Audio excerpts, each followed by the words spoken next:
¿Cuántos están sumándose hace poquito a escuchar atributos de Dios? Hace poquito, este es el segundo jueves que está viniendo. Ajá, allá. ¿Alguien más? ¿Primera vez que está alguien esta noche? Todos ya están viniendo, bueno. Vamos a continuar algo que el jueves pasado no había concluido. Sí, bien es cierto, el tema del atributo del amor de Dios es tan grande, porque Dios es amor, que no podríamos terminar en una noche, en un momento, al contrario. Y habíamos hecho el jueves pasado una enseñanza acerca de este atributo tan grande, tan importante, como todos los atributos. Ninguno son desencadenados, sino que todos son perfectamente manifestados por el único Dios verdadero. Pero habíamos enseñado el jueves pasado de que nosotros somos lo que muchas veces no entendemos de qué se trata el amor de Dios. Y el jueves pasado habíamos dado una introducción y habíamos enseñado de que nosotros entendíamos por amor de Dios a la expresión de la salvación, de la cruz en el Calvario, ¿sí? La expresión de Cristo en la cruz, del amor de Dios en habernos perdonado, del amor de Dios en ver que la familia, podemos tener una familia, de que tenemos todos los días su misericordia. Habíamos dado muchos ejemplos acerca del amor de Dios. Y también habíamos enseñado de que muchas veces se manifiesta una sola imagen o idea del amor de Dios cuando nosotros vemos que Dios hace algo a favor de nosotros. Llamémosle bendecirnos, que sucedan milagros, que sea el Dios de providencia. Y muchas veces hemos limitado el amor a cosas temporales y terrenales. Pero dice la Escritura que Él nos amó con amor eterno. Y si es eterno, no puede ser limitado en un tiempo, en algo específico, sino que es eterno. Entonces, ¿cómo hacemos nosotros para entender y ver lo que significa el amor eterno de Dios? ¿Y se acuerda cuando dijimos que íbamos a empezar a entender realmente cuándo se manifiesta en verdad el amor de Dios? ¿Alguien se acuerda? El jueves pasado enseñamos esto. ¿Cuándo se iba a manifestar en plenitud el amor de Dios? En el regreso de Jesucristo. Todas las cosas van a ser reunidas en Él en cumplimiento total. Acuérdense que nosotros somos salvos por una cuestión de que Él en su gracia nos salvó, nos llamó, habiéndonos escogido, conocido desde la eternidad, dice la palabra, pero todavía no ha sucedido algo en nosotros. ¿Qué es lo que falta? La glorificación, o sea, la transformación. Todavía nosotros estamos en un cuerpo que en verdad es un negocio. Nos convendría a nosotros que Cristo venga allá, porque todavía la ley del pecado habita en nuestros miembros. Eso dice Romanos capítulo 7. Y también vemos nosotros que la visión de Juan que él tuvo en la isla de Patmos, revelada en Apocalipsis, él vio a todos los santos que ya habían muerto en Cristo Jesús y que ya estaban ante la presencia del Señor, pero que todavía eran almas, que todavía ellos no tenían un cuerpo. Por lo tanto, nadie, ni los que están en los cielos, ni debajo de la tierra, ni los que están en la tierra, pueden recibir la transformación de un cuerpo eterno, porque hay dos eternidades, hasta que no venga Cristo en gloria. Y nosotros vemos y aprendemos de que no tan solo esto se va a manifestar así, sino que también la tierra también será transformada. Hoy voy a usar el tiempo que Dios me permite para enseñar la continuación de la expresión del amor de Dios, pero ya no quiero emplear el tiempo que hemos aprendido el jueves pasado, que se manifestó lo que muchos de nosotros esperamos hasta el día de llegar a ser salvos, ¿sí? Sino que en esta noche me gustaría enseñar qué es lo que será un cielo nuevo y una tierra nueva. Muchas veces nosotros decimos, muchas veces nos imaginamos, ¿no?, que vamos a estar en el cielo, y ya dijimos lo que muchas veces sucede cuando imaginamos cómo será el cielo, ¿no? Todo nube por todos lados, nubes blancas, nosotros vestidos de túnicas blancas, Y allí todo junto y nada, y todo nada, sin nubes nada más. Es la que nos imaginamos, ¿no? Y por allá a lo lejos se ve un castillo todo dorado, ¿no? Esa es la imaginación que nosotros tenemos y pensamos que ese es el cielo. Si bien es cierto, nuestra mente limitada, finita, no nos permite entenderlo. Pero Dios en su misericordia ha revelado a través de la Escritura, en distintas partes de la Escritura, muchas evidencias de qué es lo que nosotros esperamos. Por eso el apóstol Pedro decía muy confiadamente y contundentemente diciendo que las aflicciones del tiempo presente no son comparadas ¿a qué cosa? A la gloria que viene. La gloria venidera es la gloria que viene. ¿Cuánto espera la gloria venidera? Ahora, ¿esperamos lo que sabemos o esperamos lo que no sabemos? Muchas personas no esperan lo que no conocen porque tienen miedo a lo que no conocen o no saben de qué será. Y muchas preguntas han surgido a través de esto, ¿sí? ¿Vamos a ser fantasmas? ¿Vamos a ser ángeles? ¿Nos vamos a conocer? ¿Vamos a estar en familia? ¿Vamos a comer? ¿No vamos a comer? Todas preguntas que uno hace, ¿no? ¿Quieren conocer esta noche lo que la Biblia nos dice? ¿Cómo será cielo nuevo y tierra nueva? La Biblia da mucha luz acerca de esto. Probablemente nosotros tratamos de interpretar con nuestra imaginación, pero el amor de Dios se va a expresar claramente cuando nosotros podamos ser transformados y convertidos totalmente en cuerpos glorificados, porque dice el apóstol Pablo, en parte conocemos, en parte profetizamos, pero cuando se manifieste lo perfecto, cuando venga lo perfecto, todo lo que es en parte se acabará, o sea, comprenderemos realmente qué es. Muchas preguntas han surgido desde la frase, nos vamos al cielo, ¿sí? Entonces, ¿es lícito decir que nos vamos al cielo? Sí, pero ¿vamos a estar en el cielo? No. La Escritura habla de tierra. Siempre habló de tierra. Es más, Dios creó al hombre del polvo de la tierra, ¿sí? Y la tierra siempre ha sido el lugar donde Dios determinó que el hombre iba a vivir. Dios no creó un planeta corrompido. Eso fue causa del pecado. Pero ustedes van a encontrar de que, por ejemplo, Dios le dijo a Abraham, vete de tu tierra y tu parentela a la tierra que yo te mostraré. No dice el cielo que yo te llevaré, sino a la tierra. Vamos a ver nosotros que todo lo que hacía Dios referencia, promesa, hablaba de una tierra bendita, una tierra que fluye leche y miel, una tierra que era deseada, una ciudad deseada, un lugar donde el ser humano podía entender que iba a vivir en una tierra. El problema está en que al no conocer lo que la Escritura dice, muchas veces hemos dejado de lado y nos hemos abrazado las imaginaciones románticas que han venido desde la época del oscurantismo, donde se negó la posibilidad de leer la palabra, y muchas conjeturas de la imaginación, de distintas novelas incluso, han empezado a salir distintos enfoques místicos de esto, ¿no?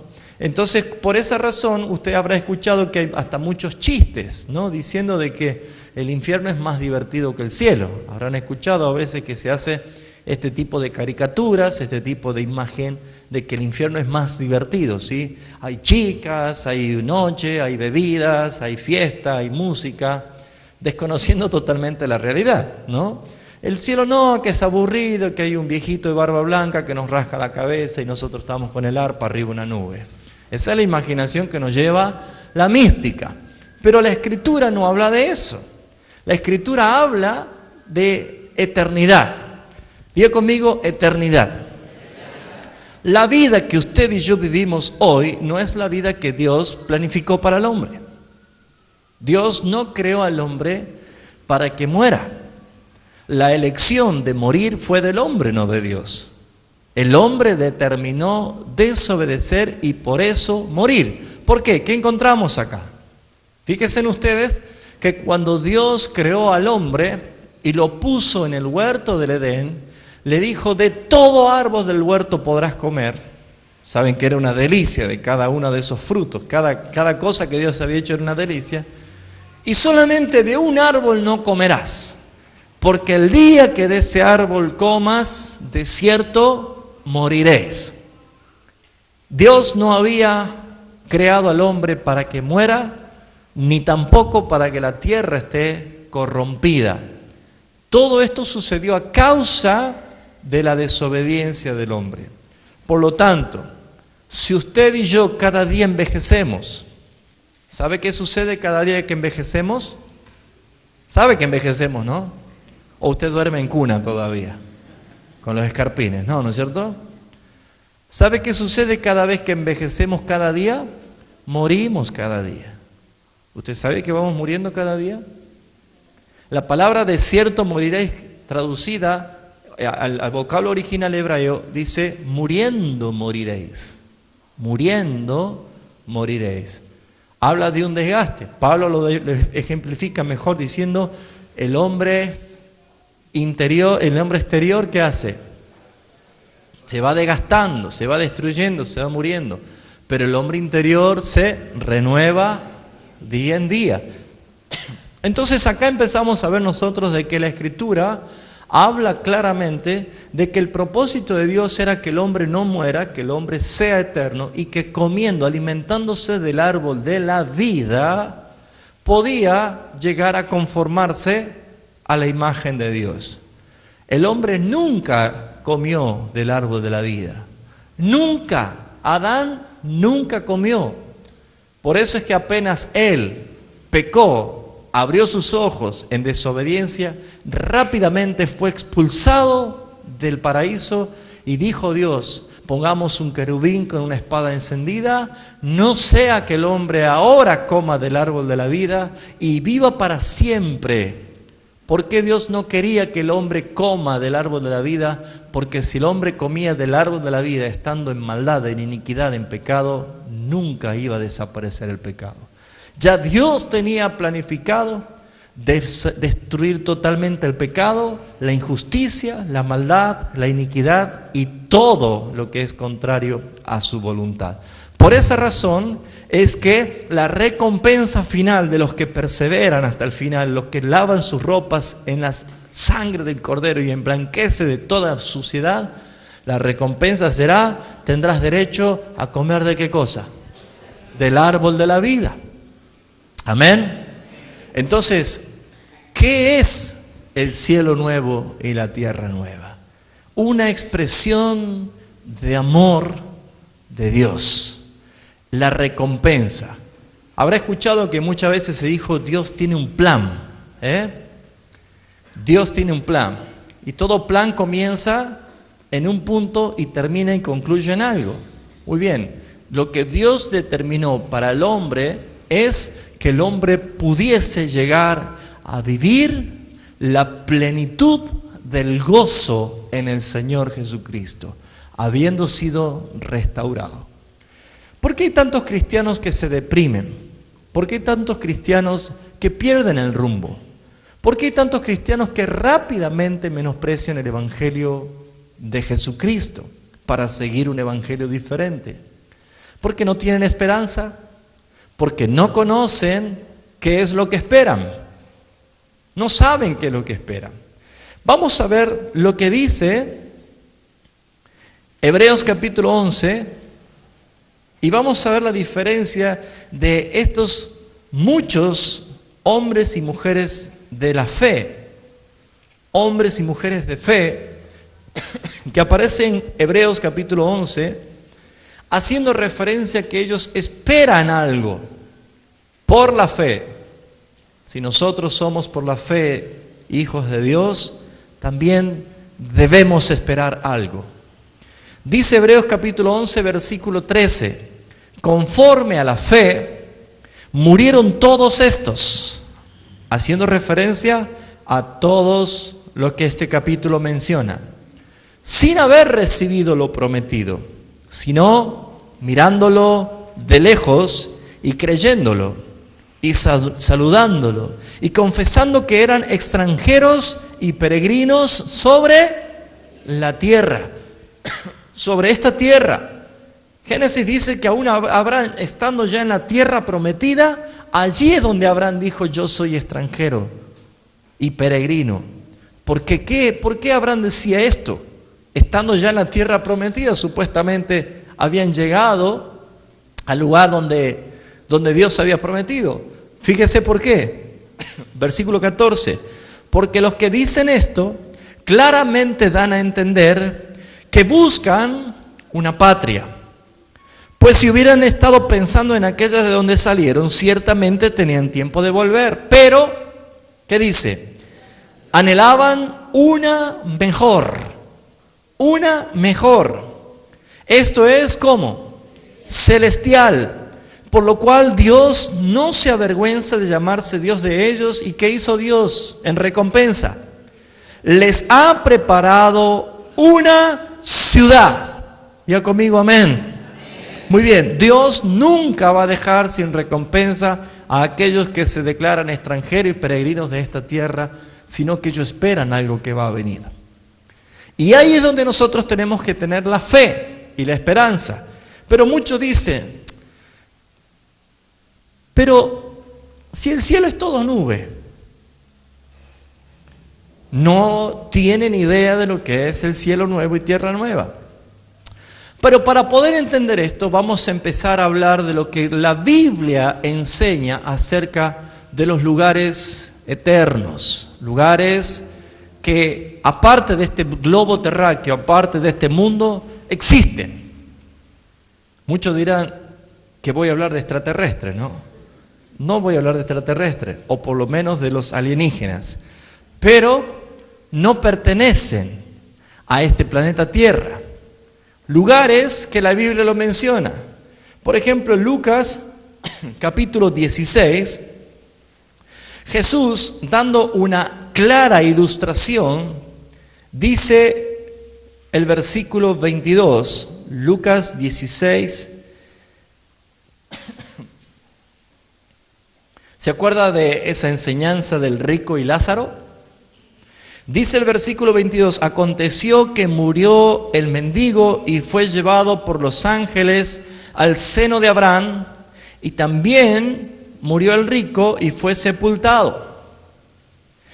Y dice el versículo 23, y en el Hades alzó sus ojos estando en tormentos y vio de lejos a Abraham y a Lázaro en su seno. ¿Qué es este lugar? Acá menciona seno de Abraham y menciona también la palabra Hades. Antes, desde Adán hasta Cristo, el lugar de los muertos se llamaba Seol.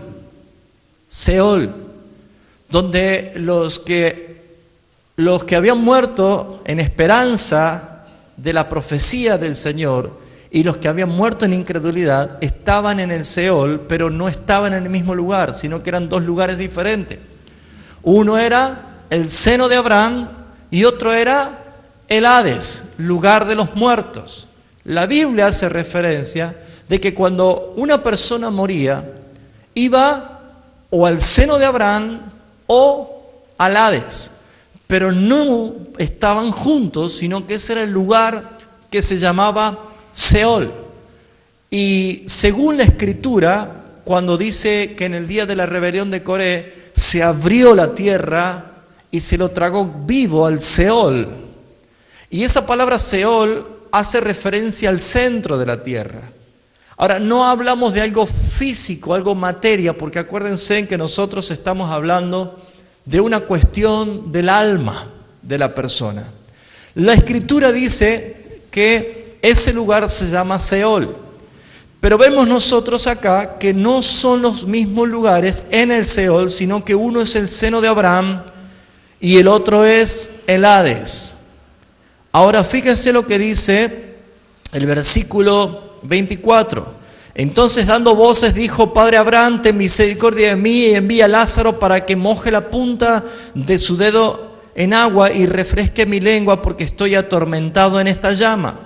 Pero Abraham dijo: Hijo, acuérdate que recibiste tus bienes en la vida y Lázaro también los males, pero este es consolado aquí y tú atormentado. Además de esto, una gran cima está puesta entre nosotros y vosotros, de manera que los que quisieren pasar de aquí a vosotros no pueden, ni de allá para acá. Una separación. La Escritura habla del Seol, un lugar donde los que ya están muertos están en ese lugar. Pero también hace referencia en 2 de Pedro a otro lugar. 2 de Pedro capítulo 2, versículo 4, es la palabra que acá, en esta traducción, se menciona como la palabra infierno. Pero la palabra traducida original es tártaros, ¿sí? 2 de Pedro capítulo 2, versículo 4, dice lo siguiente.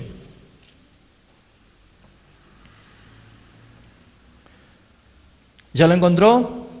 Dice, porque si Dios no perdonó a los ángeles que pecaron, sino que arrojándolos al infierno, ahí la palabra traducida de infierno es tártaros, tártaros, los entregó a prisiones de oscuridad. Ese también es otro lugar en las profundidades y que no es para almas de personas rebeldes, sino que es únicamente donde están encadenados los ángeles que en la rebelión se levantaron contra Dios, en la rebelión de Lucifer, y ese lugar se llama Tártaros. Ese lugar que luego se va a abrir por un tiempo y van a salir con gran furia. Judas también habla de que están encadenados, aprisionados por la furia que tienen esto. Estos ángeles no son los demonios son espíritus inmundos. Pero no hace referencia ni a almas de personas rebeldes ni a demonios, sino a ángeles rebeldes que cayeron en ese lugar. O sea, encontramos que la Biblia habla del Seol, y del Seol habla de dos lugares, el seno de Abraham y el Hades. También la Biblia habla del Tártaros, que es el lugar de oscuridad donde están aprisionados y encadenados ángeles hasta el día del juicio final. Pero Lucas capítulo 8 hace referencia en el versículo 31 a otro lugar que no podemos nosotros dejar de mencionarlo. Lucas capítulo 8, versículo 31, dice lo siguiente.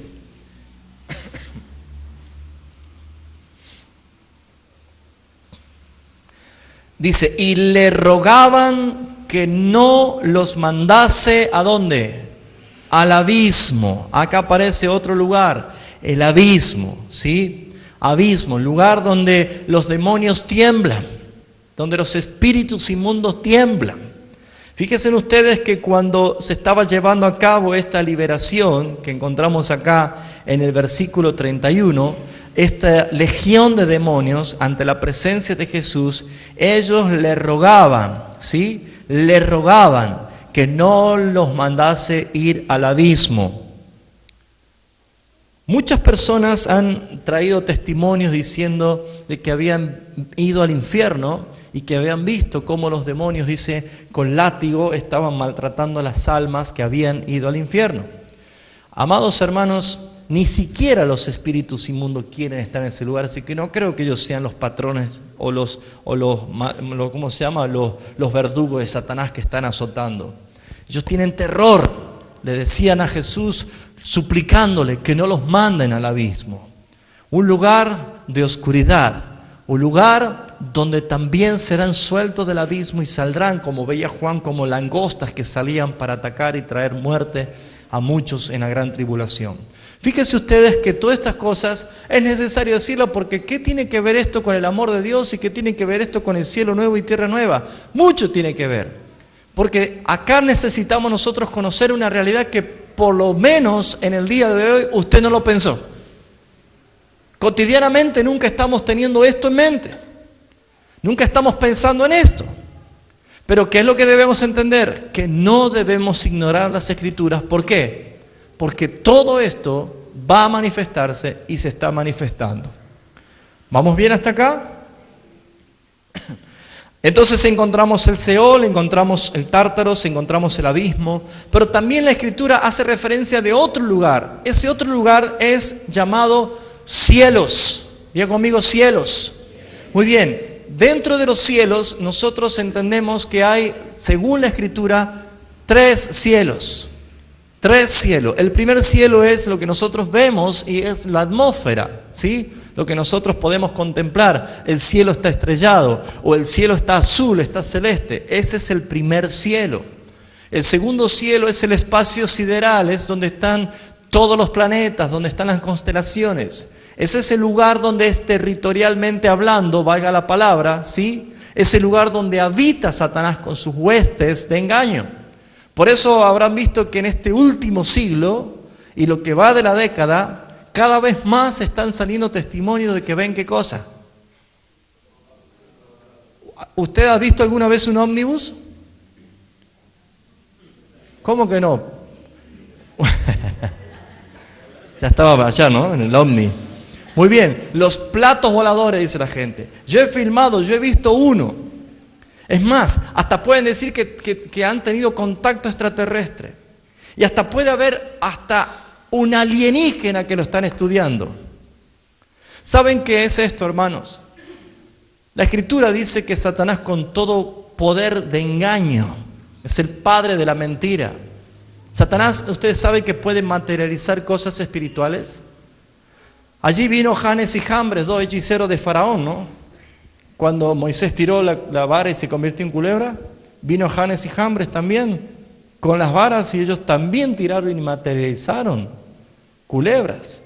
Entonces, sí van a haber platos voladores, sí van a haber extraterrestres, sí van a tener contacto del tercera dimensión y tercer tipo y cuántas cosas más se dicen. Pero todo eso es por obra de Satanás. Porque ¿qué está haciendo Satanás? Llevando al mundo a un engaño para que cuando Cristo venga por su iglesia simplemente digan que se fueron con los extraterrestres. Hay muchas películas que ya están instaladas en la mente de muchas personas como que eso va a ser así. Ese es el segundo cielo. Por eso van a ver ustedes de que hasta Satanás va a dar evidencia de que en otro planeta hay vida, puede llegar a decir. Todo eso es mentira. ¿Puede hacerlo Satanás? Claro que puede hacerlo. Pero ¿qué encontramos nosotros de verdad? Que el tercer cielo es el lugar, es la casa de Dios, es el cielo celestial. Es el lugar donde se manifiesta justamente la presencia de Dios, la luz inaccesible. Veamos nosotros lo que dice 2 Corintios capítulo 12, versículo 2, y allí es la primera mención y la única mención que hace referencia al tercer cielo. 2 Corintios capítulo 12, versículo 2. Vamos a leer desde el versículo 1. Esto fue la experiencia de Pablo al ser arrebatado del tercer cielo. Dice: ciertamente no me conviene gloriarme, pero vendré a las visiones y a las revelaciones del Señor. Conozco a un hombre en Cristo que hace 14 años, dice, si en el cuerpo no lo sé, o si fuera del cuerpo no lo sé, Dios lo sabe, fue arrebatado, y acá aparece, hasta el tercer cielo. Y conozco hasta el hombre que si en el cuerpo o fuera del cuerpo no lo sé, Dios lo sabe, fue arrebatado al paraíso. Fíjense ustedes, Pablo vio un paraíso en el tercer cielo. Nosotros no podemos entender dónde está el tercer cielo, porque si el hombre busca con telescopio va a encontrar cielo sideral, cielo, cielo, cielo, que es todo lo que es universo. Pero la Escritura habla de que incluso el universo mismo se enrollará como un pergamino el día que sea deshecho. ¿Qué podemos entender de esto? De que lo que dice la Escritura es algo espiritual, es algo celestial. Y Pablo, que fue arrebatado al tercer cielo, estuvo en el cielo y también estuvo ¿en dónde? En un paraíso. ¿Me van siguiendo? Muy bien, ¿qué sucedió allí? Versículo 4, fue arrebatado al paraíso donde oyó palabras inefables que no les es dado al hombre expresar, cosas que por naturaleza humana es imposible imaginar, expresar. Solamente Pablo pudo descifrar en su humanidad lo que él reveló como misterio, lo que él pudo expresar a la iglesia, pero aún así Pablo en su naturaleza y en sus limitaciones humanas no pudo expresar todo lo que vio. ¿Me está entendiendo? Por lo tanto, encontramos nosotros que más allá del problema que usted tiene en su casa, más allá del problema que tiene en el barrio o en el trabajo, o todo lo que puede estar pasando en este mundo, con tema de cataclismo, con tema de recalentamiento global, con tantas cosas que están pasando, la Escritura da evidencia de que hay otros lugares y que hay personas que están yendo a esos lugares. Usted sabe, hermanos, que el apóstol Pablo dice los que duermen, y es correcto decir los que duermen, pero cuando se habla de dormir, no habla del alma que duerme, duerme el cuerpo está en reposo, el cuerpo está dormido, porque el cuerpo es la materia. Pero el alma de la persona no está dormida. Inmediatamente esa persona va a estar ante la presencia de Dios, como vio Juan, cantidad de gente que estaba y que decía incluso ¿hasta cuándo, Señor? Eran almas que decía ¿hasta cuándo, Señor, no vengarás nuestra sangre? Esperando que se manifieste ¿qué cosa? El advenimiento de Cristo en gloria para que todo sea restaurado. Todo. Vemos nosotros de que este lugar, tercer cielo, es el lugar de Dios, donde opera, donde ejerce toda autoridad. Por eso Jesús dijo, vosotros cuando oréis, orad de esta manera. Padre nuestro, que estás en los cielos. Venga a nosotros tu reino, hágase tu voluntad en la tierra, como es hecha también. Fíjense ustedes, lugar de gobierno. El anhelo es, o la oración es, que en la tierra se haga tu voluntad como es hecha en los cielos. ¿Qué dice Daniel capítulo 4, versículo 26? Daniel capítulo 4, versículo 26.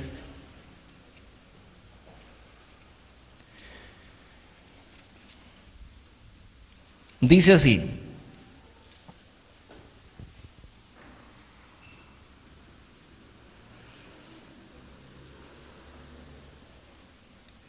¿se lo encontró? Y en cuanto a la orden de dejar la tierra, la cepa de las raíces del mismo árbol significa que tu reino te quedará firme luego que reconozcas que el cielo gobierna. Está hablando lugar de autoridad. Esto es lo que le estaba diciendo Daniel al rey, que estaba muy ensoberbecido y decía que él era el rey de reyes y señor de señores. Este era Nabucodonosor. Le dice, vas a pasar todo esto hasta que reconozcas que el cielo gobierna. Cuando dice cielo está hablando del lugar donde Dios manifiesta todo poder y soberanía. No quiere decir que no lo haga la tierra. Todo lo que sucede lo hace por su soberanía. Sino que estamos hablando donde se terminará todo tipo de inmundicia, donde no habrá ningún acto de rebelión ante la presencia misma del Señor. ¿Cuánto espera cielo nuevo y tierra nueva? Lugar de gobierno. Ahora, fíjense ustedes, hermanos, que también podemos ver nosotros de que no tan solo es lugar de Dios, sino que también Dios es el dueño de todas las cosas creadas. Absolutamente de todo. Fíjese lo que dice Deuteronomio capítulo 10, versículo 14. Deuteronomio capítulo 10, 14 dice que Dios es dueño de todas las cosas. He aquí que Jehová tu Dios son los cielos y los cielos de los cielos, la tierra y todas las cosas que hay en ella. Por lo tanto, en la soberanía de Dios también está el atributo de su gobierno y que Él es dueño de todas las cosas. Salmo 24:1 dice, de Jehová es la tierra y su plenitud, el mundo y los que en él habitan. Habla de soberanía. Por lo tanto, deberíamos entender de que si todo esto pasa porque Dios lo ha determinado, encontramos de que hay un Dios que gobierna sobre todas las cosas creadas. Ahora, fíjense ustedes que la misma palabra hace referencia de que si Dios es el dueño, Dios tiene autoridad para destruir lo que Él quiera. ¿Sí o no? ¿Usted es dueño de destruir un cuaderno en su casa que yo no lo usa? Sí, porque es suyo y no lo usa, lo rompe. Si hay algo que usted considera que es inservible, usted siendo dueño lo puede destruir, ¿sí o no? Claro, pero si usted va a destruir el auto del vecino porque usted no lo usa, va a tener problemas. ¿Por qué? Porque no es suyo. Pero lo que es suyo, usted ejerce autoridad. Muy bien, Dios le ha puesto límites a este mundo. Y Dios dice en la Escritura, Amós capítulo 3, que nada hará sin que revele su secreto a sus siervos los profetas. Y Dios siempre habló de un final, aún desde Génesis, cuando Dios suelta maldición sobre la serpiente, le anuncia a Satanás de que iba a ser destruido porque un día la simiente de la mujer le aplastaría la cabeza. Ya Dios le estaba diciendo que iba a venir el fin para Satanás.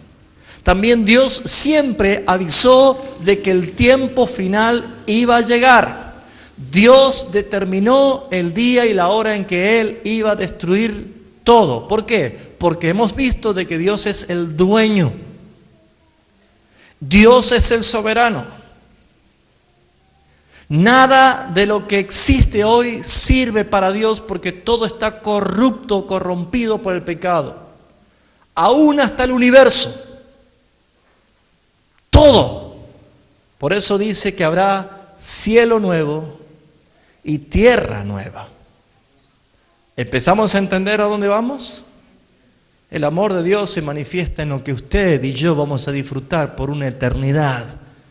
Por eso, aunque usted llore acá y sufra acá y sea atribulado acá, será consolado allá y sus lágrimas serán enjugadas por el mismo Señor. Porque eso lo dice la Escritura. Esa es la esperanza que nosotros debemos tener, hermanos. ¿Cuántos van siguiendo esto? Amén. Muy bien. Jeremías capítulo 4, versículo 23. El Dios, el dueño absoluto, es el que determinó que un día todo esto va a terminar. Jeremías capítulo 4, versículo 23. Dice así: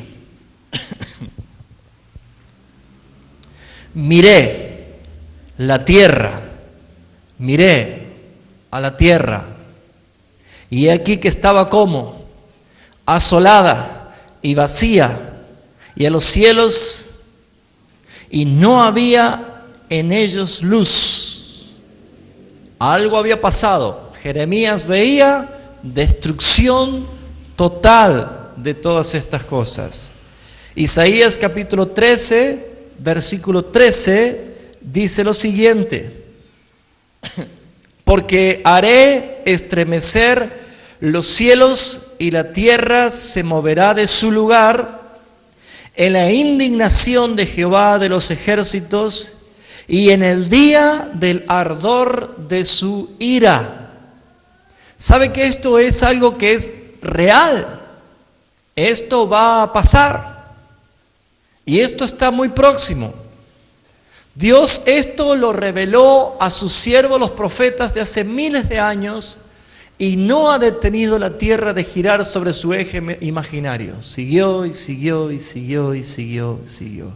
Y cada suceso y acontecimiento que han ido dándose en este planeta Tierra han servido solamente para dar testimonio de que Dios es fidedigno, que todo lo que Él anunció se cumplió y se están cumpliendo y se cumplirán.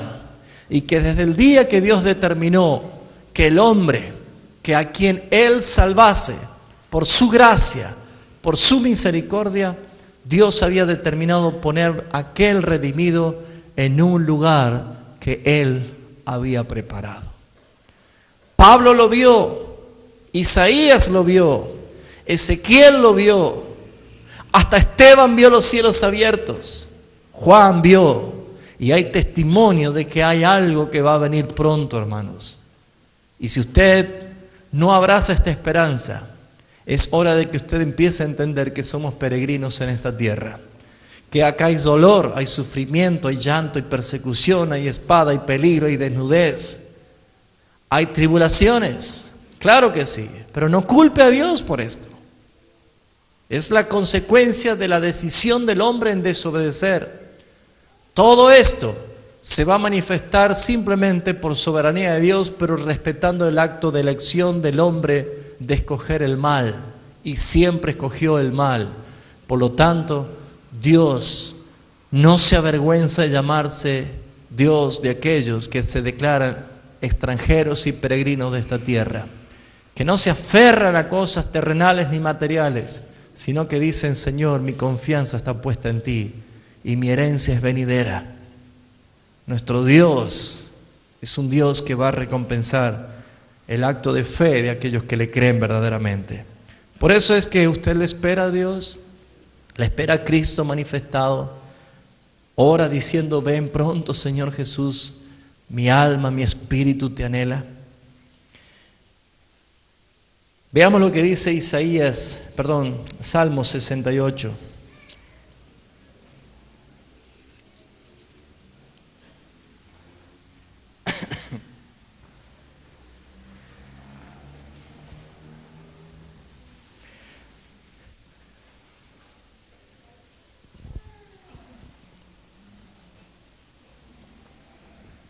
Salmo 68 dice: levántese Dios y sean esparcidos sus enemigos y huyan de su presencia los que le aborrecen. Juan vio quiénes son los que huyen delante de su presencia. ¿Sabe quién vio Juan? Los cielos y la tierra. Todo lo que es corrupto ante los ojos de Dios huyen, y dice: no se encontró lugar para ellos. Como es lanzado el humo, los lanzarás, y como se derrite la cera delante del fuego, así perecerán los impíos delante de Jehová. ¿Sabe que Pedro habla de que fuego consumirá esta tierra? Mas los justos, ¿cuántos son justos? Mas los justos tendrán terror, así dice, y llorarán. ¿Cuál es la actitud que usted tiene que tener ante estas profecías? Se alegrarán y se gozarán. Mire, cuando hay cristianos que dicen: yo tengo miedo cuando habla de la segunda venida de Cristo, algo no encaja, ¿no? O desconoce totalmente la palabra de Dios, o simple y llanamente no tiene la vida de Cristo. Pero dice la Escritura: mas los justos se alegrarán y se gozarán delante de Dios. ¿Y qué pasa? Saltarán de alegría, una manifestación de gozo eterno delante del Señor. Por eso es que cuando a veces se canta alabanza y se empieza a saltar, no hay que saltar como cabras simplemente, sino que hay que entender por qué uno lo hace. Porque no hay nada más precioso para una persona que estaba suspendida de un pirincho del pelo en el fuego del infierno, y el Señor lo tomó y dice: no, yo te voy a salvar por gracia. Ese es su motivo. Pero ¿qué ve también David en esto? Fíjese que David empieza a tener en este salmo como una característica profética, y como un buen tañedor, un buen profeta, un buen salmista, también empieza a ver lo siguiente. Y dice él, versículo 4: cantad a Dios, cantad salmos a su nombre, exaltad al que cabalga sobre los cielos. Empieza a ver algo él. Empieza a ver un Dios que cabalga sobre los cielos. La visión celestial comienza a establecerse en este salmista, y dice: Jehová es su nombre, alegraos delante de él. Así como Juan vio a aquel que venía en su caballo y con su nombre escrito, Jehová de los ejércitos, aquel que es el Rey de Reyes y el Señor de Señores, David también lo estaba viendo. Y dice acá lo siguiente, versículo 5: Padre de huérfanos, defensor de viudas, es Dios en su santa morada, Dios en su casa. Gracias por ese entusiasmo, hermano. ¿Qué dice Juan? Mejor dicho, ¿qué dijo Jesús? Relatado por Juan, capítulo 14. Ya lo vamos a leer enseguida. En la casa de mi Padre muchas casas hay, muchas moradas hay. Ya les enseñé que esa es una traducción que quiere decir muchas mansiones hay. Gracias por ese entusiasmo, hermano. Nunca vio una mansión, por eso ni se entusiasma, ¿no? Ahora, fíjese usted que lo mismo ve David y él dice lo siguiente, versículo 6, Dios hace habitar en familia a los desamparados. ¿Estaremos en familia? Uno se pregunta, ¿para qué quiere una mansión para estar solo? Michael Jackson es el único que quiere estar solo en una mansión, ¿no? El plan de Dios es, entra, Noé, tú y tu familia al arca. Yo y mi casa, dijo Josué, serviremos al Señor. ¿Por qué es tan importante que usted no pierda el tiempo y clame a Dios y su vida sea un testimonio para que su familia, al igual que los hijos de Noé, al igual que la esposa de Noé, entre en el arca de salvación a causa del testimonio de ese pregonero de justicia porque le creyó al Señor? Dios hace habitar en familia a los desamparados. Ahora fíjese lo que dice, saca a los cautivos ¿a qué? A prosperidad. Muchos toman este versículo para llenar de ese evangelio de prosperidad falso, pero está hablando de entrar a un lugar, hermanos. Precioso, una herencia eterna que usted va a recibir. Mas los rebeldes habitan en tierra seca, lugar seco, guarida de demonios, dice la Escritura. Pero comienza a ver lo siguiente, dice el versículo 7, oh Dios, cuando tú saliste delante de tu pueblo, cuando anduviste por el desierto, ¿qué sucedió? La tierra tembló. También destilaron los cielos ante la presencia de Dios. Aquel Sinaí tembló delante de Dios y delante del Dios de Israel. Anduviste, dice, abundante lluvia esparciste, oh Dios, a tu heredad exhausta la reanimaste. Y comienza a decir todo lo que hace cuando la presencia de Dios está. Imagínense lo que será cielo nuevo y tierra nueva, Él en presencia. Nosotros con Él y estando en Él. Amén. Bueno, ¿quieren ver extraterrestres? ¿Por qué piensan en alienígenas y marcianos? Dice Hebreos capítulo 1, versículo 14.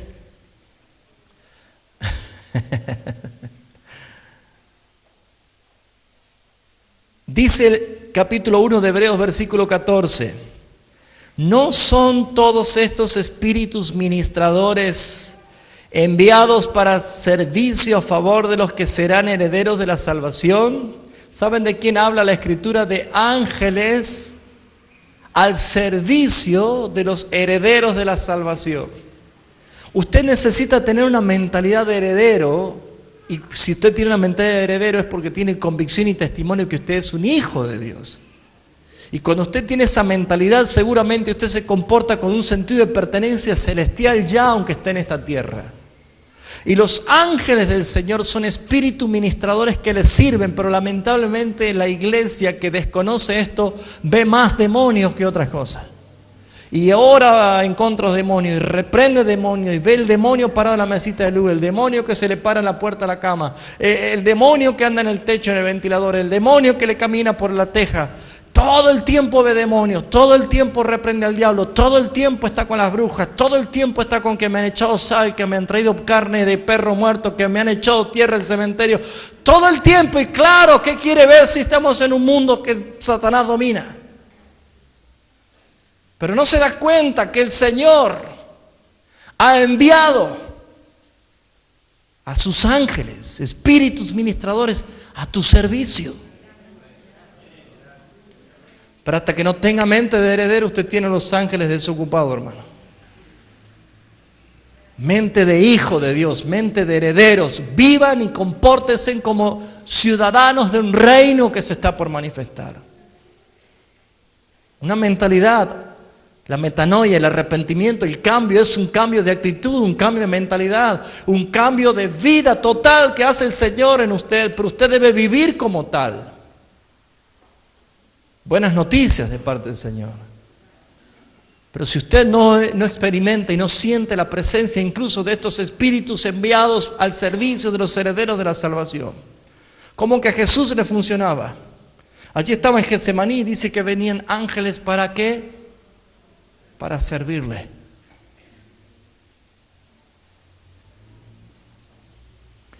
A David le taparon la boca de los leones, ¿no? Yo no sé si usted tuvo la experiencia de que por lo menos un ángel le tape la boca a los Rottweiler que estaban allí por morderlo a usted. Pero hay cosas que suceden que usted no le presta atención porque todavía no se da cuenta. Pero todo esto veremos. El reino de los cielos tiene querubines, serafines, ángeles, arcángeles. Así como hay personas escogidas para salvación, también Dios tiene un número de ángeles escogidos, dice la Escritura. Y hay aquellos que se rebelaron, ¿no? Y nunca jamás estarán en la presencia de Dios. Pero hay ángeles, son seres celestiales. Y lo que podemos ver nosotros que esto se manifiesta simplemente ¿para qué? Para que al igual que Jacobo, que tuvo un sueño y vio una escalera y ángeles que subían y ángeles que bajaban y el Señor mismo en la punta de la escalera, a ese sueño que él dijo, esto es cosa tremenda lo que estoy viendo, simplemente es para que usted se dé cuenta que más allá de lo que usted ve delante de sus narices hay un mundo espiritual que no tiene que perder de vista, porque la fe nos hace llamar las cosas que no son como si fuesen por medio de Dios. Él es el que las llama y nosotros la creemos. Es la fe, la certeza de lo que se espera, la convicción de lo que no se ve. Esa es fe. Pero la esperanza que yo debo tener es esa. Por eso, hermano, no tiene sentido de que usted se esté deprimiendo, que ande tomando pastillas antidepresivas o ansiolíticas, o tratando de ver cómo hace para vivir. Hermanos, ponga su mirada en Jesucristo y abrace la fe venidera, de la gloria venidera. Va a entender lo que hay. No hay ninguna manera de que en esta tierra nadie quede exento de sufrir, de persecuciones, de angustias, de aflicciones. Jesús dijo, en el mundo van a tener aflicciones, persecuciones, difamaciones. Es justo para Dios pagar con tribulación a los que lo atribulan, y a ustedes que son atribulados darles descanso, dice la palabra. Ese cielo nuevo y esa tierra nueva es un lugar de descanso, de gloria, de delicias delante del Señor. ¿Vamos bien hasta acá?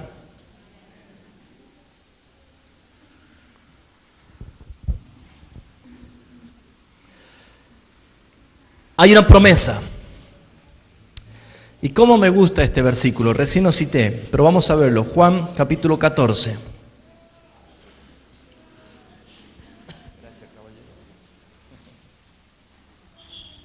Juan capítulo 14, versículo 1. Jesús dijo lo siguiente: no se turbe vuestro corazón.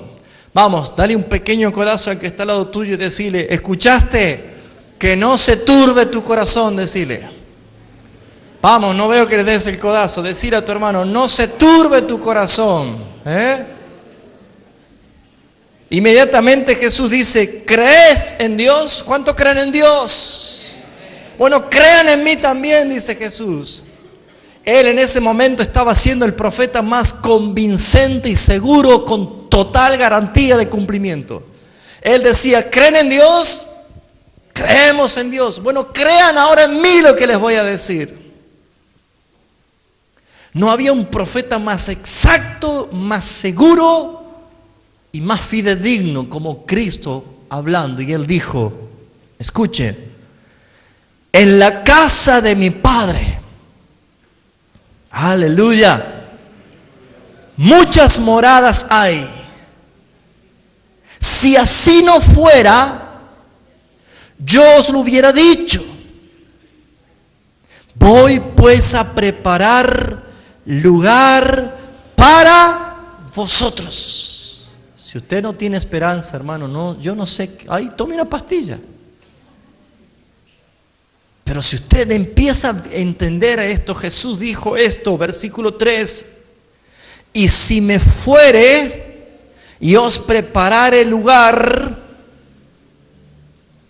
vendré otra vez y os tomaré a mí mismo, para que donde yo estoy, vosotros también estéis.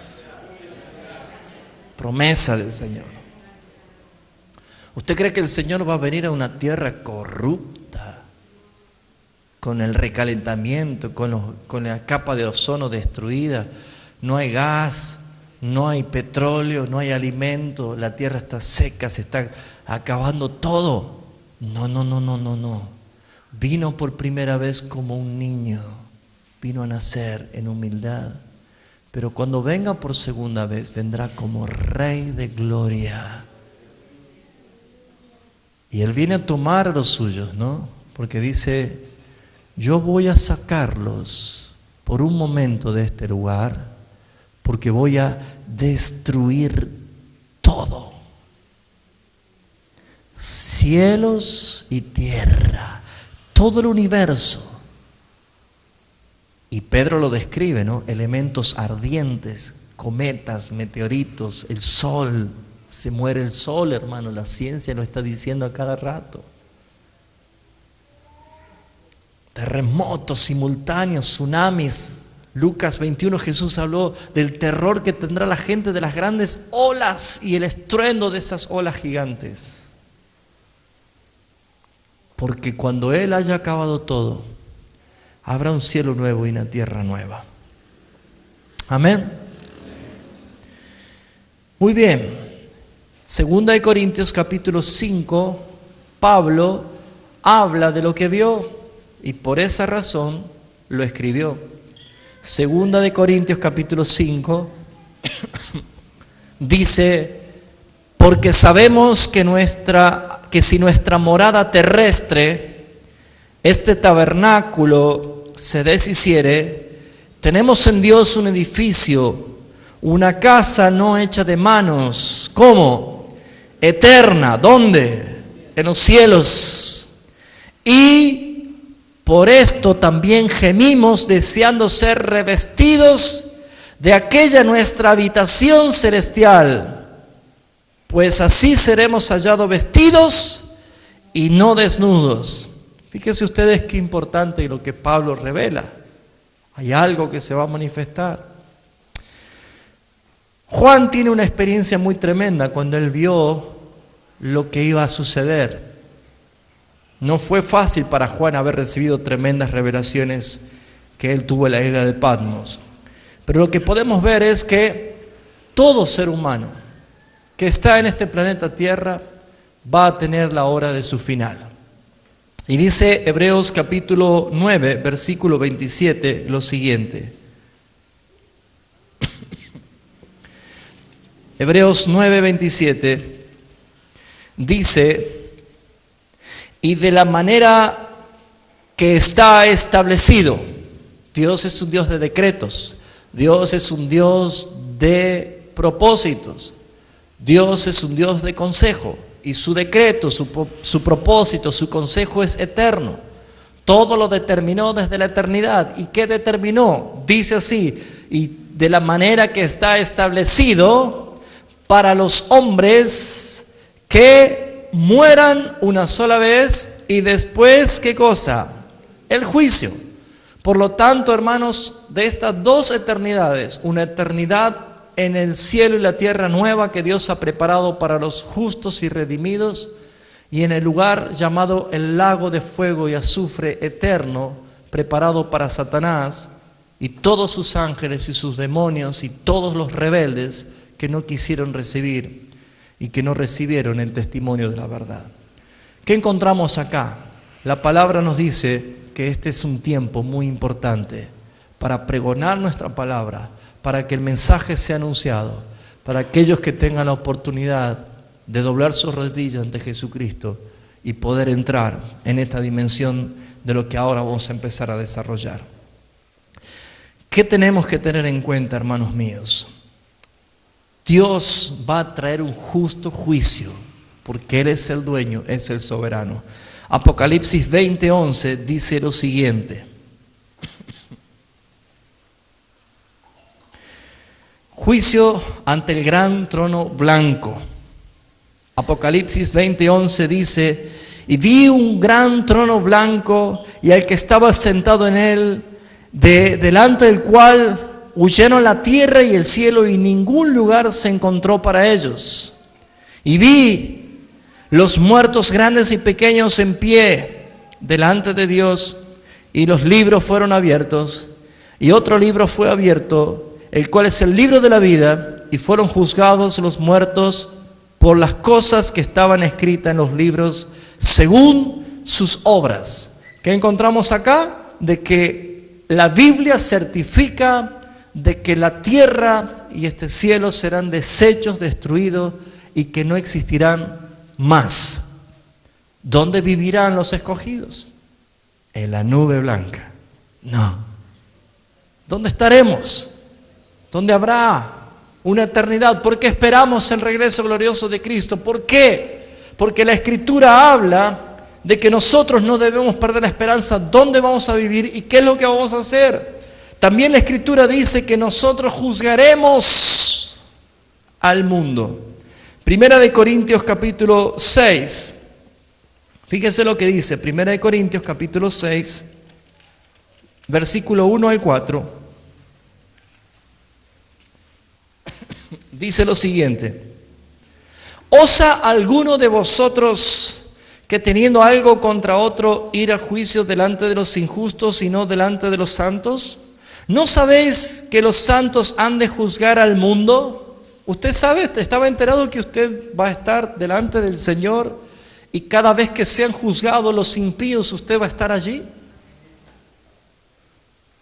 ¿Cuántos sabían esto? ¿Cuántos no sabían esto? Usted sabe que usted va a estar el día del juicio final a la derecha del Señor, porque dice benditos a la derecha del Señor, a la diestra. Los ángeles están para el otro lugar. ¿Y qué va a suceder? Cada persona que no ha recibido el testimonio van a ser juzgados. Tiene que haber un justo juicio, y el justo juicio es condenar a los impíos.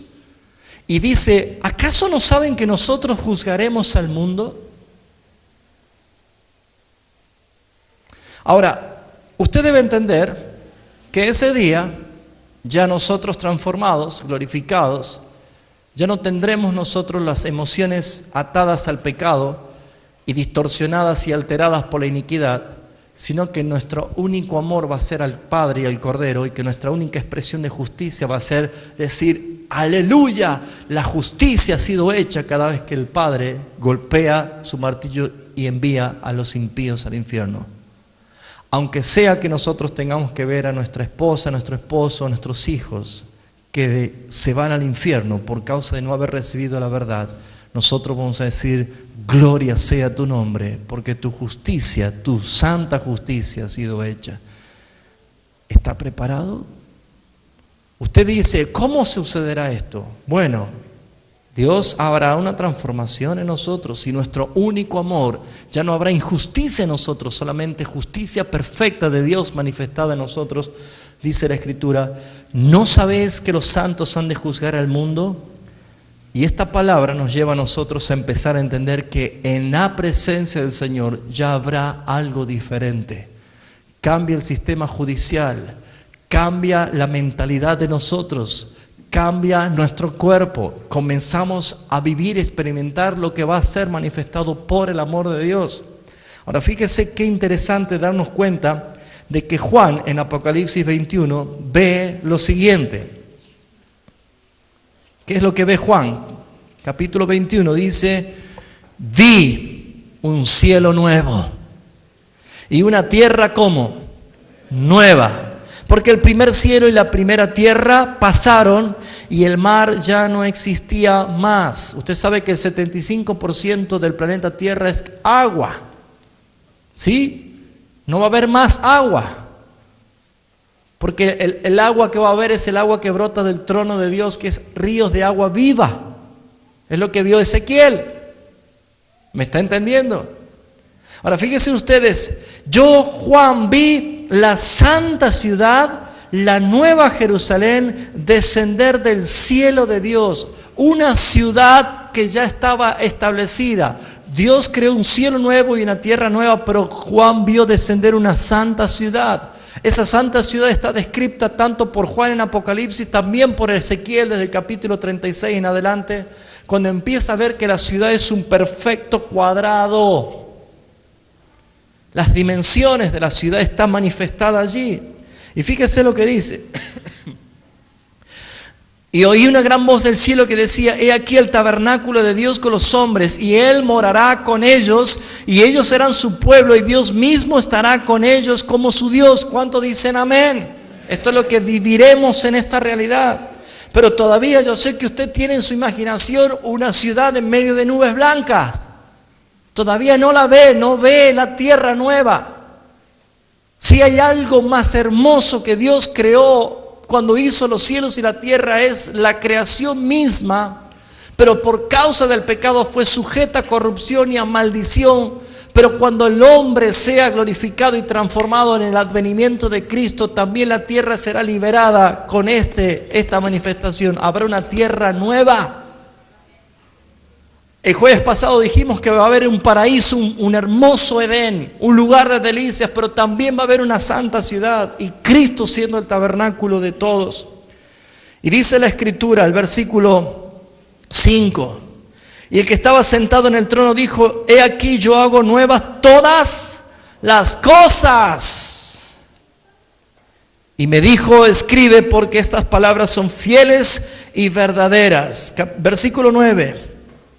Dice: y vino entonces a mí uno de los 7 ángeles que tenía las 7 copas llenas de 7 plagas postreras, y habló conmigo diciendo: ven acá y te mostraré la desposada, la esposa del Cordero. ¿Quién es esta? La iglesia, los redimidos.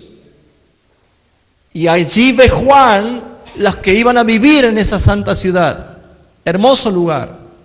Cuando empieza a ver todo esto, dice el versículo 10, y me llevó en el espíritu a un monte alto, grande, alto, y me mostró la gran ciudad, la santa de Jerusalén, la que descendía del cielo de Dios, teniendo la gloria de Dios, y su fulgor era semejante a una piedra preciosísima. Nunca usted y yo hemos sido vestidos así, ni seremos vistos así, solamente en ese lugar, cuando el Señor se manifieste. Y dice el versículo 12, tenía un muro grande y alto, con 12 puertas, y las puertas, las 12, dice 12 ángeles sin nombre escritos, que son las de las 12 tribus de los hijos de Israel. Y empieza a describir, que le voy a dejar que usted pueda leer todo lo que está manifestado allí, lo que dice cómo será. Pero dice el versículo 16, la ciudad se hallaba sentada en un cuadrado, y su longitud era igual a su anchura, y midió la ciudad con una caña 12,000 codos. Esto equivale más o menos a 2.400 a 2.500 kilómetros. Si usted compara más o menos desde Tucumán hasta cerca de Neuquén, ¿sí? Más o menos hay esa distancia. Cuando empecé a entender esto, que es un perfecto cuadrado de las mismas dimensiones, de 2.500 kilómetros de cada lado y de altura, ese lugar es suficiente, según lo que aprendía de un hermano, de un teólogo que entendía mucho más que yo y comprendía estas dimensiones. Él decía que allí cabían más de 200 billones de personas. En el mundo entero hay aproximadamente 6 billones, o sea, 6.6 millones de personas. Ahora, fíjense ustedes que hay ¿cuánto? Mucho más ahora, ¿no? Fíjense ustedes, pero aún así, que no todos son los que van a entrar en ese lugar, en esa santa ciudad. El lugar es inmensamente grande para habitar, pero habla de ciudad, pero habla de un lugar hermoso que es el paraíso restaurado, es el Edén restaurado. Y ya no es nube lo que vemos, sino que la Escritura muestra en Isaías capítulo 11, en Isaías capítulo 65, cómo se empieza a ver que todas las cosas son restauradas a su origen. Veremos y disfrutaremos de lo que la Escritura habla, de un cielo nuevo, pero también de una tierra nueva donde usted y yo estaremos. ¿Qué dice el versículo 23? La ciudad no tiene necesidad de sol. El clima no va a ser el mismo, no va a haber sol, ni la luna brillará, porque la gloria misma va a iluminar y del Cordero que es lo que alumbra. Fíjense ustedes qué importante ver cómo es algo totalmente nuevo, es algo totalmente diferente. Pero quiero llevarlo, hermanos, a que podamos entender también lo que dice Isaías 11, versículos 6 al 9. Isaías 11, ya voy terminando.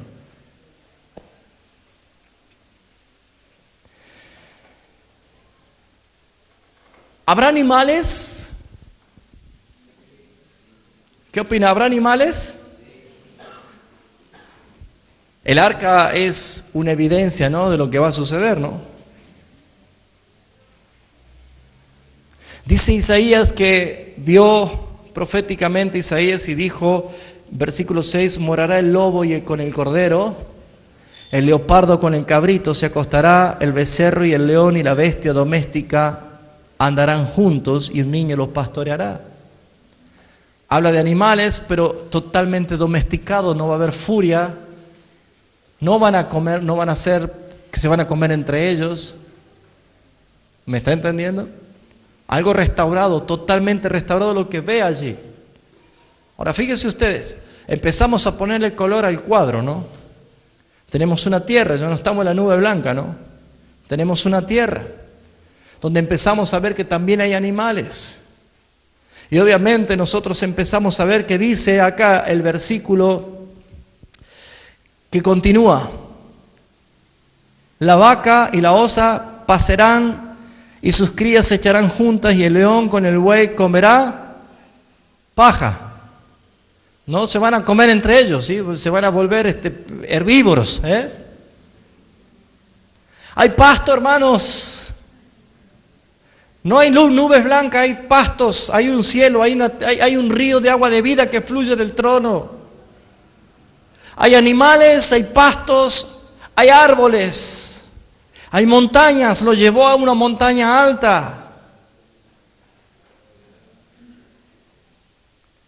Mire, si usted conocía el río Loro, ¿es todo lo que conocía? Póngase contento, porque cosas que ojo no vio, ni oído yo, son las que Dios ha reservado para los que le aman, que no la vamos a ver acá. Acá, no. En un cielo nuevo, en una tierra nueva. ¿Cuántos me van entendiendo? Aleluya. Quiero darle otro testimonio más que vio Isaías. Dice el versículo 8. Y el niño de pecho jugará sobre la cueva del áspid y el recién detestado extenderá su mano sobre la caverna de la víbora.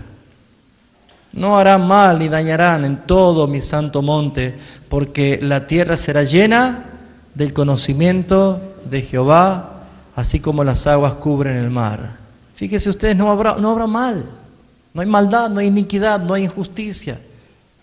Nadie va a andar peleándose por la fruta. Muestra lo que realmente se manifiesta, hay algo verdadero, hay algo restaurado. Voy a mostrar lo que dice el apóstol Pablo en Romanos capítulo 8 y vamos a ver cómo la creación también va a ser liberada.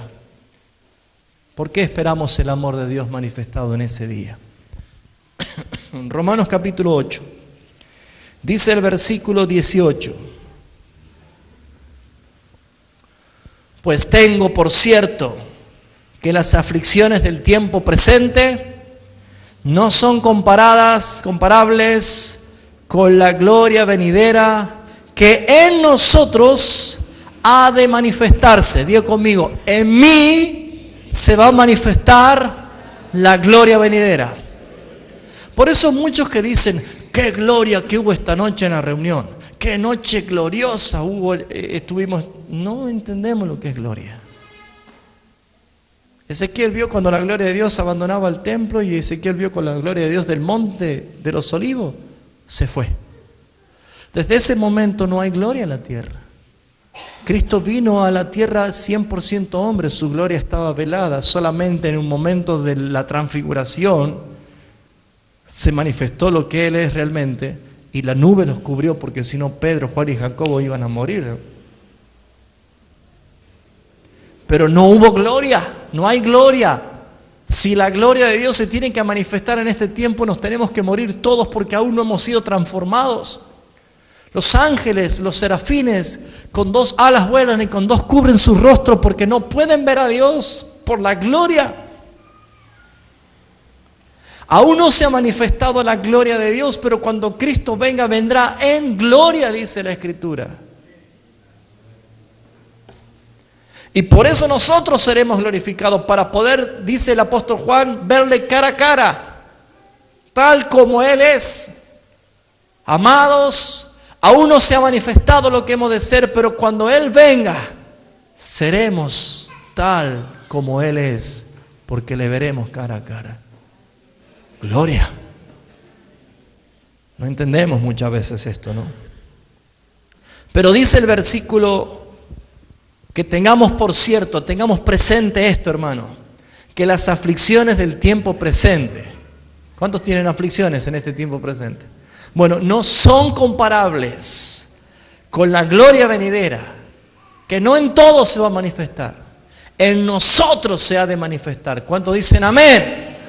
En los redimidos por la sangre del Cordero. Pero inmediatamente dice, ¿quién más va a recibir gloria manifestada? ¿Quién será? ¿Quién más de parte de nosotros va a recibir gloria manifestada? Dígalo fuerte, ¿quién? La creación de Dios. Dios no va a dejar abandonado lo que Él creó, porque la creación no pecó, fue sujetada por la vanidad, por el pecado mismo, por causa del hombre.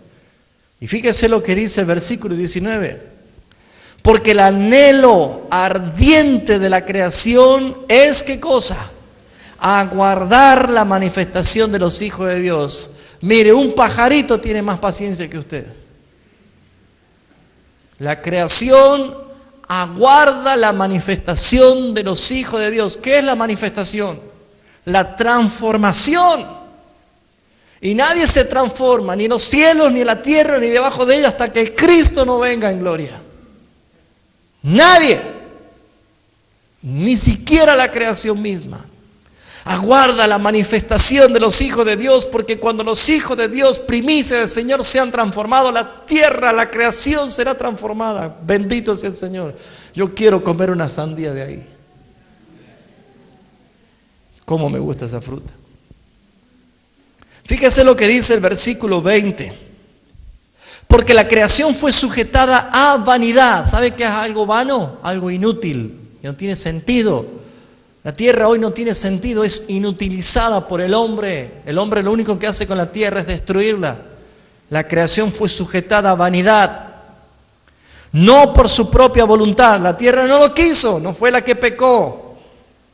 Es el hombre. Pero dice, sino por causa del que la sujetó en esperanza.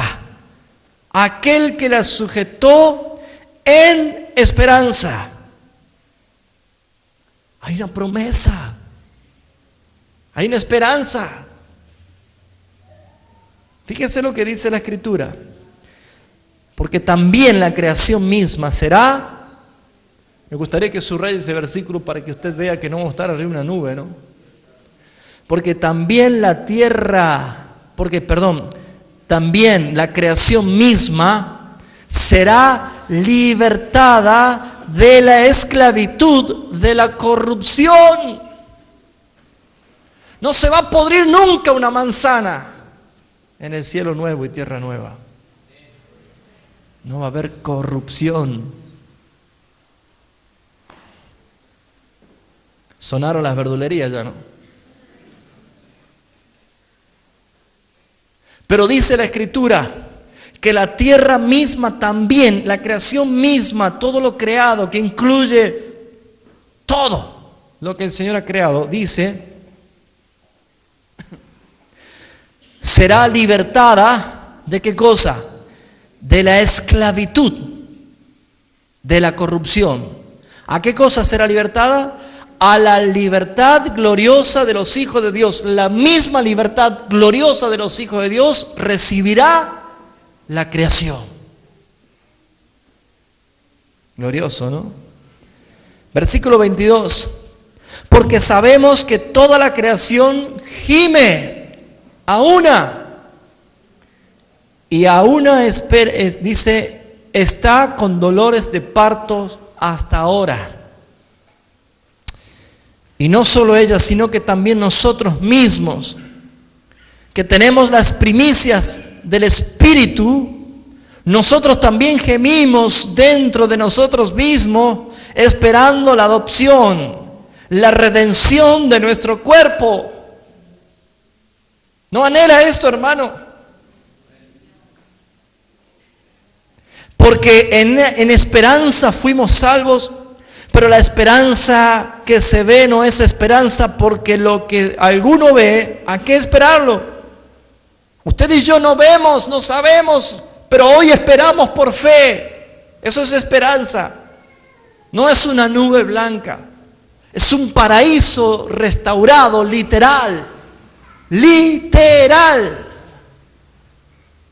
Cuerpo resucitado y glorificado como el de Cristo. Cristo resucitó, ¿sí o no? Y se le presentó a sus discípulos, ¿sí o no? ¿Comió con ellos? Con los de Emaús no comió pan y miel. No entró estando la puerta cerrada, entró Jesús y dijo, paz a vosotros. No es un cuerpo que puede pasar la pared, pero puede comer. Y le dijo, Tomás, tócame, no soy un fantasma. Ese cuerpo tendrá usted. Ese cuerpo tendremos nosotros. ¿Se comerá? Jesús comió. Ahora, no porque haya hambre, sino por simplemente el placer de degustar las delicias que Dios tiene preparadas. ¿Me está entendiendo? No habrá hambre, no habrá sed, pero uno va a comer. Hay banquetes, usted sabe que hay un banquete preparado para usted y para mí. ¿Dijo no dijo Jesús que no comerá más de este pan y beberá más de este vino hasta que lo hagamos con Él en su reino? O sea que ya tenemos que la tierra será totalmente nueva. Cielos, montañas, árboles, animales, plantas, flores, la más bella. Nunca el ojo humano vio eso. Dios tiene reservado para usted. ¿Te entusiasma, Cristina? Qué lindo, ¿no? Mansiones en la casa de mi Padre donde Él vive, allí estarán ustedes también. Viviremos.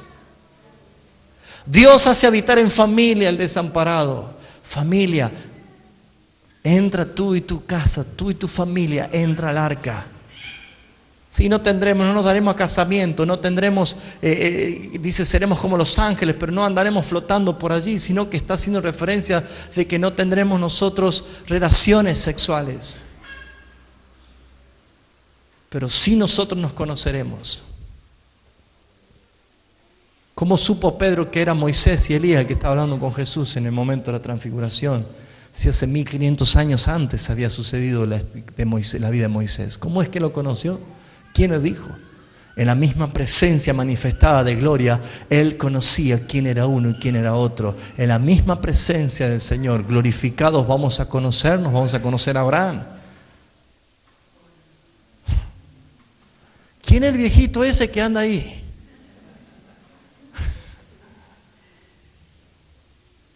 Es Abraham. Lo vamos a conocer a Moisés, vamos a conocer a David, vamos a conocerlo a Pablo. Vamos a conocernos. ¿Por qué? Porque nosotros tendremos algo nuevo, una mente nueva. No habrá memoria de las cosas viejas. ¿Me está entendiendo? Viviremos, estaremos en un lugar, viviremos, esa es la esperanza venidera, esa es la gloria venidera. Allí donde usted debe poner su esperanza. Una patria celestial, una santa ciudad. Jamás usted va a tener una casa con calles de oro, con mar de cristal, con puertas de perlas, semejante a crisólito, a topacio, cornalina, jaspe, a oro puro refinado. Jamás usted va a tener un lugar así. Dios le ha prometido eso. Y no es para que ninguno de los chantas que andan hoy diciendo que el reino es ahora, para que le saquen la plata a usted y digan que todo eso lo va a recibir acá. Acá lo único que se va a recibir simplemente es la gracia de Dios sacándonos. para que Él destruya todo esto y se manifieste un cielo nuevo y una tierra nueva. Por eso dice el versículo 25, pero si esperamos lo que no vemos, con paciencia lo aguardamos, con paciencia. Eso es lo que nosotros tenemos que abrazar en este tiempo, esa paciencia. La creación también será transformada. El próximo jueves vamos a aprender que no tan solo estaremos en un lugar bellísimo, que el hombre no puede dar hoy con palabras de descripción de lo que será el lugar donde vamos a estar. Queda claro que no vamos a estar arriba de una nube blanca. ¿Lo entiende? ¿Lo recibe? ¿Cree realmente la palabra? Mire, hay muchísimos versículos.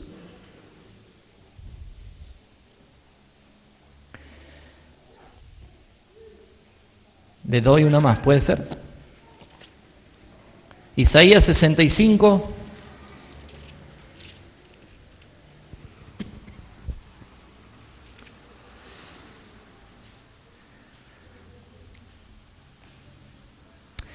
Isaías 65, 21. El subtítulo que usted tiene allí es Cielo nuevo y tierra nueva, ¿no es cierto?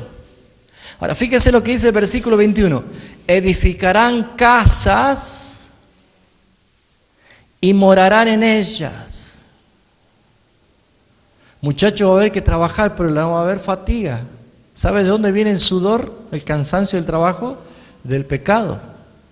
Ahora, con sudor comerás el pan todos los días de tu vida. Tendrás que trabajar, dice, ¿no? Ahora, el trabajo nunca ha sido una maldición, el trabajo siempre ha sido una bendición. Es más, antes de la caída, Dios puso al hombre para que labrase el huerto. ¿O no? Pero no había un problema. El hombre comenzó con el sudor, con el cansancio y con la fatiga después por causa del pecado. Pero ¿qué vemos nosotros acá? Dice el versículo 21, edificarán casas y morarán en ellas, plantarán viñas y ¿qué dice? Comerán el fruto de ellas. No edificarán para que otro habite, ni plantarán para que otro coma. Fíjese usted qué importante entender esto, ¿no? Acá vuelve a hacer otra vez referencia acerca de lo que sucederá. Amén. Porque según los días de los árboles serán los días de los pueblos, mis escogidos disfrutarán de las obras de sus manos. ¿Le gusta ese versículo? Mis escogidos disfrutarán de las obras de sus manos. No se va a cansar, se va a deleitar lo que usted va a hacer. Acuérdense que dijimos nosotros el jueves pasado de ese versículo de Apocalipsis 21, 26 que dice, serán traídas a ti las riquezas y la honra de las naciones. Lo que usted adquiera, lo que usted aprenda, todo lo que usted haya desarrollado, totalmente libre de pecado, de iniquidad, de injusticia, será eso como herramientas también para lo que hará. Por eso dice, edificarán casas, construirán, vivirán en ellas, plantarán huertos, comerán en sus frutos, se deleitarán de las obras de sus manos. Aleluya. Lo veo tan eufórico y entusiasmado esta noche que no sé si le estoy dando una mala noticia o una buena noticia. Pero espero que lo discierna esta noche, ¿no? Y se dé cuenta de que mejor es lo que viene, ¿no? O prefiere quedarse con la gotera de la casa, con la humedad, con la banana podrida. ¡Ah!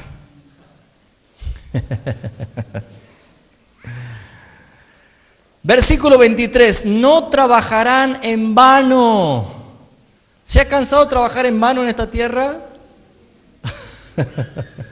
No trabajarán en vano, ni darán a luz para maldición. Esto usted entenderá, si las darán a luz. Y también otro versículo dice que algunos morirán. Dice, el que no muera más de 100 años es un maldito, dice, ¿no? No se olviden que en esa visión de Isaías él está viendo el reino milenial, que puede ser literalmente 1000 años o un tiempo prolongado, y también el reino eterno. Entonces él ve dos cosas, dos sucesos que pasan. Durante el reino milenial habrá gente que muere y habrá gente que nazca. ¿Me queda claro esto? ¿Sí? Porque es lo que ve Isaías. Isaías ve un reino que se manifiesta como cielo nuevo y tierra nueva. Pero él lo describe a esto, ¿sí? Ahora, fíjese usted, hermanos, Tiene muchos versículos, muchos. Salmos capítulo 2, el capítulo 11, el Salmo 149. Va a encontrar muchos versículos. Todo Isaías, desde el 36 en adelante hasta el final, va a encontrar toda la descripción del tabernáculo, del templo de Dios, de lo que será la santa ciudad. Usted va a encontrar muchas evidencias en toda la Escritura de lo que habla de cómo será cielo nuevo y tierra nueva. Todo esto que nosotros hemos hablado hoy no es otra cosa más para que nosotros nos alentemos a decir gracias, Señor, por habernos salvado. Porque lo único que se describe del infierno eterno es un lago de fuego y azufre donde la ira de Dios se manifiesta. No se menciona ninguna otra cosa más. Entonces usted y yo debemos estar todos los días adorando y agradeciendo a Dios y glorificando a Dios. Y vístase en santidad, viva en santidad, ande como Él anduvo, regocije en el Señor siempre. Y no se enoje si hay cosas que le salen mal o cosas que no tiene. Si tiene, amén, y si no tiene, amén. Ya lo aprendió eso usted acá.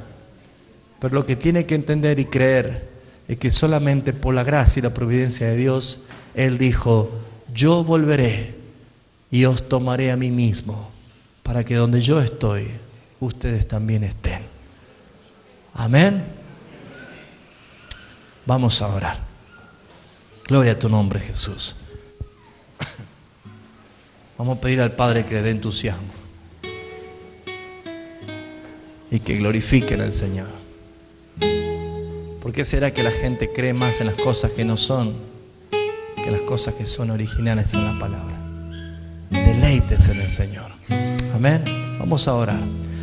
Padre, queremos darte muchas gracias porque tú revelas tus secretos a tus siervos los profetas que han escrito la palabra. Nadie más que ellos que recibieron de ti el rema y la revelación son la voz más segura y fidedigna para que nosotros podamos aprender. Todo lo demás es conjeturas nuestras, que podemos errar, que podemos equivocarnos, y hasta en eso, Señor, tú pasas por alto nuestra ignorancia. Pero sabemos, Señor, que tu palabra es verdadera, que es verdad absoluta, Señor. Y por eso, Señor, es que nos llenamos de esperanza y, como dice el apóstol Pablo, nos alentamos unos a otros con estas palabras. Cristo está viniendo. Los que aguardan un cuerpo glorificado para vivir eternamente, y la iglesia, los que seremos transformados, los que estamos vivos, anhelamos y decimos, ven, Señor Jesús. Pero sabemos que Satanás y sus huestes y todo desobediente saben que aquel día también se acerca, donde serán echados para siempre y destruidos para siempre en el lago de fuego y azufre. Y nunca más, nunca jamás la maldad se manifestará. Solamente será para glorificar tu nombre y disfrutar del reposo eterno que tú nos das en tu presencia. Yo bendigo a mis hermanos y que la esperanza que viene de lo alto tome a cada uno de nosotros, para que en medio de las diversas pruebas y tribulaciones digamos convencidos, ninguna de las aflicciones presentes es comparada a la gloria venidera. Te alabamos y te adoramos, Señor, a ti.